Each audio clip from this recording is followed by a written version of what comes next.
Clash of Clans is a real-time strategy game in which you design and build your own medieval village, populated by bloodthirsty barbarians and wizards. Fend off raiders, battle against players worldwide, and forge powerful alliances with others to destroy enemy clans. Millions of people are playing this free-to-play game right now and enjoying every minute of it. With that being said, here's 7 things that you probably didn't know about Clash of Clans. The creator of the game is Supercell. The company was founded in Finland in 2010. They are responsible for the hit games Boom Beach, Heyday, and Clash Royale. Supercell is valued at over $5.5 billion. Although these games are free to play, or freemium, players can make in-game purchases to give them the edge that they need to dominate their opponents. Clash of Clans rakes in about $5 million every day. Today, the company has a staff of over 250 employees. The crazy thing about all of this is that Clash of Clans has about 30 million active users, but the team that runs the game only consists of about 15 people. The workload may be insane, but the payout is pretty freaking sweet.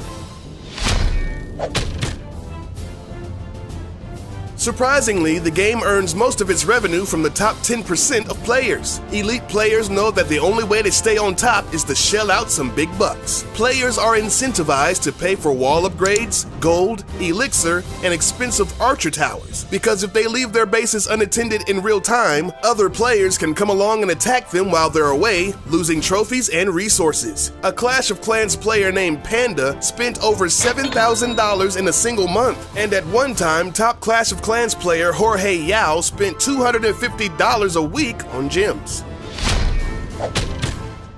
Now, you may be asking yourself how a dude living in a 300 square foot apartment in San Francisco can afford to spend that much a week on a game. Well, he had some very wealthy sponsors, most of which were from the United Arab Emirates. At one point, he was playing on 5 different accounts to stay on top. He even had the bright idea of wrapping his 5 iPads in plastic bags so that he could bring his gadgets into the shower with him. Jorge spent 6 months at the #1 spot, and he was the first player to break the 4,000 trophy mark and instantly became famous worldwide. But once he felt like it was taking over his life, he graciously bowed out of contention and stopped playing the game cold turkey. He hit the #1 spot again recently, but it only lasted for a morning. With all this cash flying around, you may be wondering, what do they do with all that money?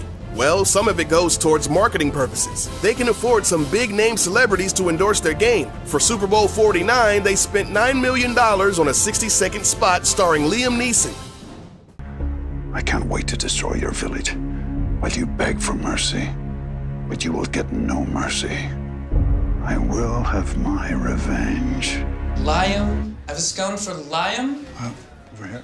This ad was the most watched commercial on YouTube in 2015. At the time of this video, it has around 117 million views. Supercell even got Christoph Waltz, the Bond villain himself, to play in a series of commercials. One even featured the late-night sensation James Corden. But not only do celebrities appear in their commercials, they also play the game. Jeremy Lin, Daniel Craig, and Mr. T, just to name a few. Oh, and don't forget about John Cena! But seriously, he does play.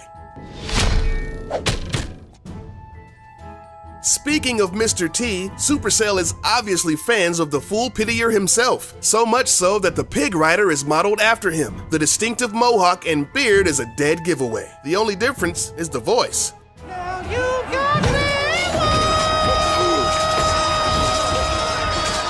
I'm not sure why the Hog Riders need to have such high-pitched voices. In the past, Mr. T has lent his likeness to other games. At one point, he was a spokesperson for the World of Warcraft game.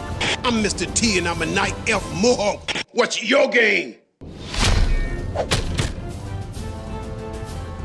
Another highly beloved character of the game is the Pika. This seemingly unstoppable force has the strongest armor of any elixir-based troops and the highest damage of any normal unit in the game. The letters P-E-K-K-A don't officially stand for anything in particular. Supercell held a Facebook contest in August of 2012 to see who could come up with the best written-out name for Pika, as judged by the number of likes. The name, Perfect Enraged Knight Killer of Assassins, was the winner. But what is a Pika?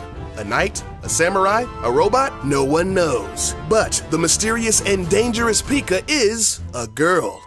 On one of the loading screens, there's a tip that reads, "The armor on Pika is so heavy that spring traps do not work on her." Now, some may say that calling a Pika a her is the same as christening a ship as a she, but honestly, at the end of the day, it doesn't matter what gender Pika is. It's still badass. One of the best features people respect about this game is the personal break timer. Basically, if you're playing the game non-stop for an ungodly amount of time, let's say 6 hours, the game automatically kicks you out and makes you take a break, sort of like a cooldown period. Folks have speculated that Supercell did this to deter people from using game-cheating bots, allowing them to stay online and protect their defenses 24/7. But most people think that it's just so people don't die while playing video games. Over the last decade, there have been dozens of well-documented cases of people succumbing to exhaustion, dehydration, and even cardiac arrest while playing non-stop for days on end. Dude, your castle's getting ready. Oh my god! Thanks for watching. We hope you enjoyed this video. If you did, then please leave a thumbs up. Next time you see your buddies, you can blow their minds with some of these amazing facts.